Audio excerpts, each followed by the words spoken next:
నమస్తే, నేను వేద. వెల్కమ్ బ్యాక్ టు ఎంత అందమైన జీవితం. మీకు ఇవాల్టి వీడియోలో ఒక అందమైన సన్సెట్తో పాటు మన గులాబీ మొక్క గురించి కొన్ని విషయాల్ని మీతో షేర్ చేసుకుందామని అనుకుంటున్నానండి.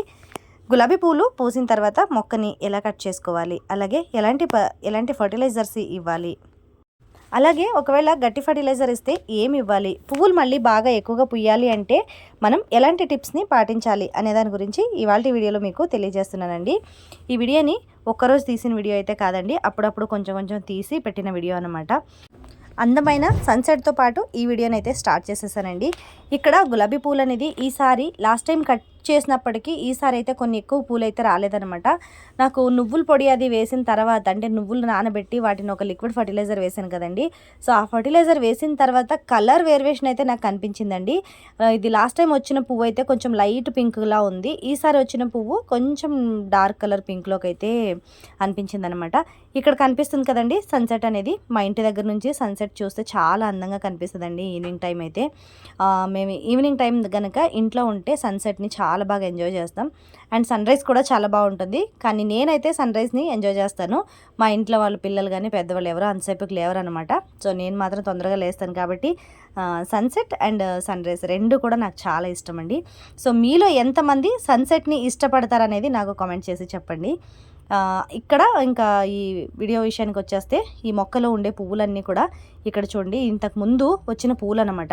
మొక్క కట్ చేసిన తర్వాత ఎక్కువ పూలు అయితే రాలేదు, అందుకే ఈసారి తొందరగా మళ్ళీ మొక్కని కట్ చేసేసానండి. ఎందుకంటే చిన్న చిన్న కొమ్మలే వచ్చినాయి, పెద్దగా అయితే రాలేదు. హార్డ్ బ్రూనింగ్ అనేది చేశాను లాస్ట్ టైము. హార్డ్ బ్రూనింగ్ చేస్తే ఎక్కువగా కొమ్మలేం రాలేదన్నమాట. మరి ఏంటో తెలియదు, రీపాటింగ్ చేసే టైం వచ్చింది అనుకుంటున్నాను. మొక్కకి రీపాటింగ్ అవసరం ఈ మొక్కకి, కానీ రీపాటింగ్ చేయలేమండి దీన్ని, చాలా పెద్ద మొక్క అయిపోయింది. అందుకే రీపాటింగ్ చేయలేకపోయాను అనమాట. ఈసారి చూడాలి, ఎప్పుడైనా కుదిరితే ఒకవేళ రీపాటింగ్ చేద్దామని అనుకుంటున్నాను. సో రీపాటింగ్ అవసరం దీనికి యాక్చువల్గా, ఎందుకంటే చిన్నగా వస్తున్నాయి పువ్వులు. కొంచెం 2 టైమ్స్ కట్ చేసినా కూడా 2 టైమ్స్ కొంచెం చిన్నగా వచ్చినాయి. సో ఈసారి కొంచెం పూలు పెద్ద సైజులో రావాలి అంటే నేను ఒక మంచి ఫర్టిలైజర్ అయితే రెడీ చేసి ఉంచుకున్నాను. అదేంటో కూడా మీకు ఇవాళ చెప్పేస్తాను. కానీ అంతకన్నా ముందు మొక్కని నేను సాఫ్ట్ ప్రూనింగే చేస్తున్నానండి, ఎక్కువ హార్డ్ ప్రూనింగ్ అయితే కాదు. చిన్నగా కొత్త చిగురులు ఏవైతే వచ్చినాయో పువ్వులన్నీ వచ్చి ఖాళీ అయిపోయిన తర్వాత ఈ చిగురులు అన్నిటిని కూడా కట్ చేసేస్తున్నానండి. కట్ చేసిన ఆకుల్ని నేనైతే ప్రజెంట్ కంపోస్ట్కి వేయట్లేదు, ఎందుకంటే ఇందులో చిన్నగా ముళ్ళు ఉంటాయి కాబట్టి దీన్ని వేయదలుచుకోలేదన్నమాట నేను. సో ఇలా మొక్కనైతే బాగా కట్ చేసేసుకున్నానండి. హార్డ్ ప్రూనింగ్ కాదు, సాఫ్ట్ ప్రూనింగ్, అంటే వచ్చిన చిగురుని అన్నిటిని కూడా కట్ చేసుకున్నాను. కట్ చేసుకున్న తర్వాత ఇన్ని వచ్చినాయి అనమాట. దీన్ని తీసేసి నేను పక్కన పడేస్తాను, వీటిని దేనికి కూడా యూస్ చేయను అనమాట. సో ఇక్కడ ఏంటంటే పేడ నీళ్ళండి, అంటే మనకి ఎండిపోయిన పశువుల ఎరువు ఏదైతే ఉంటుందో అవి వేసుకొని ఒక 20 డేస్ దాకా ఇది నానబెట్టానండి. ఇది ఒక మంచి టానిక్ లాగా రెడీ అయిపోయింది అనమాట నాకు. ఇది నానబెట్టి ఇందులో ఏమీ వేయలేదండి, ఉత్త పేడ నీళ్ళు అనమాట. అంటే మనకి పశువుల ఎరువు ఏదైతే ఉంటుందో, ఎండిన పశువుల ఎరువుల్లో నేను ఈ విధంగా నీళ్లు పోసుకొని ఉంచుకున్నాను అనమాట. ఒక బకెట్లో వేసుకొని నీళ్లు పోసేసి ఎండలో అయితే ఉంచేసాను అనమాట.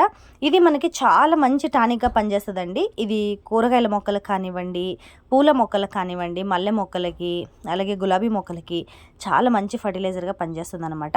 సో ఇక్కడ నేనైతే ఈ విధంగా మట్టి అనేది లూజ్ చేస్తున్నానండి, ఎందుకంటే ఇది మట్టి అనేది కొంచెం గుల్లగా చేసేసి మనం ఫర్టిలైజర్ అనేది ఇవ్వాల్సి వస్తుంది. కానీ నేను అంతకుముందు ఈ మొక్కకి కిచెన్ వేస్ట్ని కూడా ఇస్తున్నానండి. అరటిపళ్ళు నా దగ్గర కుళ్ళిపోయిన అరటిపళ్ళు చాలా ఉన్నాయి, ఒక 2-3 అరటిపళ్ళు ఉన్నాయండి. అవి కొంచెం కుళ్ళిపోయినాయి అనమాట, తెచ్చినప్పుడు తినలేదు పిల్లలు ఎవరు. సో అవి కొంచెం కుళ్ళిపోయినాయి ఉన్నాయి, వాటిని కూడా వేస్తాను. దానికన్నా ముందు ఈ టానిక్ని మన మొక్కలకి ఎలా ఇవ్వాలి అని మీకు డీటెయిల్గా చెప్పేస్తానండి. ఇక్కడ నేను 100 ml దాకా టానిక్ని అయితే తీసుకుంటున్నాను అనమాట. 100 mlకి మీరు 1/2 లీటర్ దాకా నీళ్ళని ఇందులోకి కలుపుకోవాలన్నమాట. అంటే 1 లీటర్ నీళ్ళకి 200 ml దాకా మీరు ఇలా వేసుకోవచ్చు. అంటే కొంచెం అటు ఇటు, నేను కరెక్ట్గా కొలతగానే తీసుకోవాలని చెప్పట్లేదు, కానీ మినిమం అంత ఉండాలి. 100 ml టు 1 లీటర్ వాటర్కి 200 ml దాకా ఈ టానిక్ అనేది వేసుకోవచ్చు అనమాట. సో ఈ విధంగా చూసుకొని, ఇది పెద్ద బకెట్ కాబట్టి నేను 1/2 లీటర్ నీళ్ళు తీసుకొని అందులో 100 ml మిక్స్ చేసుకొని వేసుకుంటున్నాను. ఒకవేళ మీ దగ్గర చిన్న కుండీలు ఉంటే కనుక చూసుకొని మీరు వేసుకోండి. కొంచెం అటు ఇటు వేసినా కూడా ఏం అవ్వదు, కానీ చూసుకొని కుదిరినంత వరకు కొంచెం తక్కువ వేసుకోండి. ఎక్కువ వేసుకుంటే చిన్న మొక్కలు అయితే చనిపోయే ఛాన్సెస్ కూడా ఉంటుంది అనమాట. ఇది కిచెన్ వేస్ట్ అనమాట. ఇది పొద్దున్నుంచి నేను పెట్టిన కిచెన్ వేస్ట్, కానీ ఎండలో పెట్టడం వల్ల మొత్తం బాగా ఎండిపోయిందండి ఇది. సో ఇందులో ఏమున్నాయంటే బీరకాయ తొక్కలు ఉన్నాయి, అలాగే మనకి ఉల్లిపాయ తొక్కలు ఉన్నాయి, అరటిపండు తొక్కలు కూడా ఉన్నాయి. దీంతో పాటు నా దగ్గర ఉండే కొన్ని అరటికాయలు కూడా వేసేస్తున్నాను. అంటే అరటి పళ్ళు ఏవైతే ఉంటాయో అవి కుళ్ళిపోయినాయండి, అవి కూడా వేసేస్తున్నాను అనమాట. సో ఇవన్నీ ఈ విధంగా వేసుకోవడం వల్ల ఏంటి అంటే మనకి ఇది మంచి కంపోస్ట్ కింద రెడీ అయిపోయి ఇందులో ఫాస్ఫరస్, పొటాషియం, నైట్రోజన్ అన్నీ కూడా మొక్కకి అందిపోతాయి అన్నమాట. అంటే ఇదొక్క మన కిచెన్ వేస్ట్ ఏదైతే ఇస్తామో అందులో చాలా mixed vegetables and fruits peels అయితే ఉంటాయో వాటన్నిటిలోనూ మనం అరటిపండు ఇచ్చామనుకోండి అందులో పొటాషియం చాలా ఎక్కువగా ఉంటుంది. ఆనియన్ పీల్స్ ఏదైతే మనం ఇస్తామో అందులో నైట్రోజన్ ఎక్కువగా ఉంటాయి. మిగతా దాంట్లో కూడా మనకి పొటాషియం అలాంటివి అనేవి, బనానాలో కూడా పొటాషియము అలాగే ఫాస్ఫరస్ అనేవి ఎక్కువగానే ఉంటాయి అన్నమాట. సో అందుకే ఈ బనానాలు కూడా వేసేస్తున్నాను. మీరు కట్ చేసుకుని కూడా వేసుకోవచ్చు, కానీ ఇవి ఎలాగో మెత్తగా అయిపోయినాయి కాబట్టి బాగా కుళ్ళిపోయి మెత్తగా అయిపోయినాయి కాబట్టి ఇవి మనం పైన మట్టి వేసేసి ఒక వారం రోజుల్లోనే కుళ్ళిపోయేటట్టుగా వాటర్ పోసేస్తే వారం రోజుల్లోనే బాగా మెత్తబడిపోతాయి. మొక్కకి కావాల్సినంత కంపోస్ట్ అనేది కిచెన్ వేస్ట్ ఏదైతే ఉందో ఇదంతా అందిస్తుంది అనమాట. సో అందుకే ఇవన్నీ కూడా ఈ విధంగా వేసేసుకొని నేను పాట్లో వేసేసుకొని పైన అంతా కూడా కొంచెం మట్టి వేసేసుకుంటున్నానండి. ఈ ఎండాకాలం అప్పుడు ఎక్కువగా ఇస్తానండి, నేను డైరెక్ట్గానే ఇచ్చేస్తాను అనమాట మొక్కలకి. మనం వానాకాలం కనుక ఇచ్చుకుంటే అది కుళ్ళటానికి టైం పడుతుంది. అలాగే ఎండ ఉంటే కనుక ఎండ ఉన్నప్పుడు మనం ఈ విధంగా కిచెన్ వేస్ట్ వేసేసి పైన వాటరింగ్ అది చేసేసామనుకోండి తొందరగా కుళ్ళిపోయి ఎండకి మొక్కకి ఆహారం అనేది, అంటే మొక్కకి కావాల్సిన కంపోస్ట్ని తొందరగా రెడీ చేసుకుంటుందండి. లేకపోతే మనకి వానాకాలం అప్పుడైతే బూజు పట్టే ఛాన్సెస్ ఉంటుంది అనమాట. సో అందుకే నేను ఎండాకాలం వేస్తాను.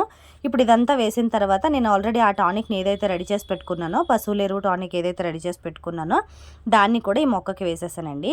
పెద్ద బకెట్ కాబట్టి 1 లీటర్ దాకా కూడా మీరు నీళ్లు పోసుకోవచ్చండి. కానీ ఇందులో మట్టి కింద కొంచెం వెట్టుగా ఉండటం వల్ల నేను 1/2 లీటర్ దాకానే పోసుకున్నాను.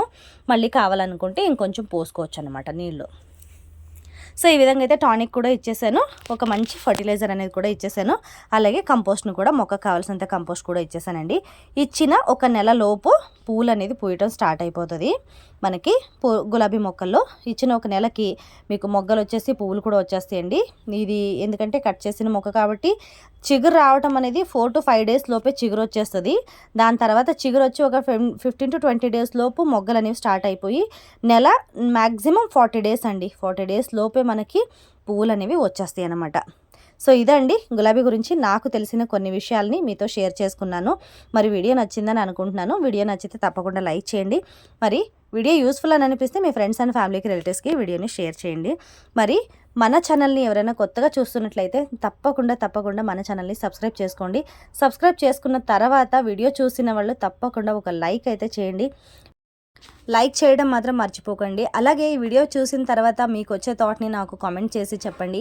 ఒకవేళ మీకు ఏదైనా వీడియో కావాలి అనుకునే వాళ్ళు నాకు కామెంట్ చేయండి, తప్పకుండా దాని గురించి వీడియోస్ అయితే తప్పకుండా చేస్తూ ఉంటాను. సో మరి చూసారు కదండి, ఇవాల్టి వీడియో అయితే ఇదన్నమాట. మరొక మంచి వీడియోతో మీ ముందుంటాను. అంతవరకు కీప్ వాచింగ్ ఎంత అందమైన జీవితం.